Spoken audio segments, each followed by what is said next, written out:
কোনো কোনো জায়গায় ফ্যাসিবাদীদেরকে ঘোষণা দিয়ে এখন পুনর্বাসন করা হচ্ছে। নির্বাচনী প্রচারণার সময় তা লক্ষ্য করেছি। এটা মনে রাখবেন, কিছু মানুষ জীবন বাজি রেখে লড়াই করে জীবন দিয়ে এই ২৬ আমাদেরকে এনে দিয়েছে। আমাদের ভদ্রতাকে, ইতিবাচক দৃষ্টিভঙ্গিকে কেউ যদি দুর্বলতা মনে করেন, তারা নিজের উপরে জুলুম করবেন। এটা আমাদের দুর্বলতা নয়, এটা ছিল আমাদের উদারতা।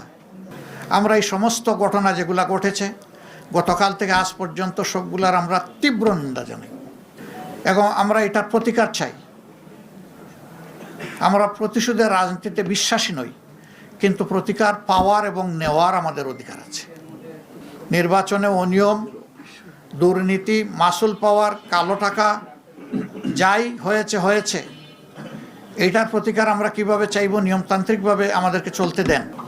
নির্বাচন কমিশনকে আমরা অনুরোধ জানাবো, আরপিও যেটা খাবার করে না, এরকম যারাই নির্বাচিত হয়েছেন তাদেরকে মেহরবানি করে তাদের ফলাফল স্থগিত রেখে এই ব্যাপারে আগে সুরাহা করুন।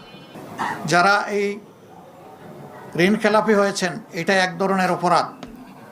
তাদেরকে আরপিওর আন্ডারে সুযোগ দেওয়া হয়েছে, সেইটা তারা গ্রহণ করেন নাই।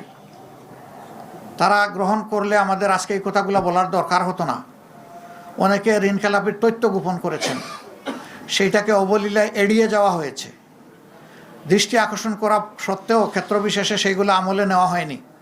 স্পষ্টভাবে এটা আরপিওর ভায়োলেশন। আমরা সেই ভায়োলেশন দেখতে চাই না। গণভোটে হ্যাঁ বিজয়ী হয়েছে, এখন বাস্তবায়ন করা যারাই সরকার গঠন করবেন তাদের দায়িত্ব। তারা যদি বাস্তবায়নের উদ্যোগ নেন, আমরা সর্বাত্মক সহযোগিতা করব। কেউ যদি এড়িয়ে চলতে চান, আমরা এ বিষয়ে অবশ্যই আমাদের কণ্ঠ থেমে থাকবে না। আমরা আমাদের দায়িত্ব পালন করব। যে সমস্ত আসনে ভয়াবহ অনিয়ম হয়েছে, আমাদের পক্ষ থেকে নিয়মতান্ত্রিকভাবে আমরা তার প্রতিকার চাইব। কিন্তু হাস্যস্কর, এত কিছু করার পরেও একটা পক্ষ তারা সন্তুষ্ট হতে পারছেন না। ভোট কেড়ে নেওয়া, তারপরে রেজাল্টে বিভিন্ন ধরনের মেকানিজম প্রয়োগ করা, এখন আবার সেই সিটগুলোর বিরুদ্ধে অনেকে নূতন কসরত শুরু করেছেন। কি চাচ্ছেন আপনারা? জাতির সামনে পরিষ্কার করে বলে দেন। এই প্রক্রিয়া যদি বন্ধ না হয়, তাহলে আমাদের কি করার থাকবে? যারা এই ধরনের কাজ করবেন, দায় তাদেরকে নিতে হবে।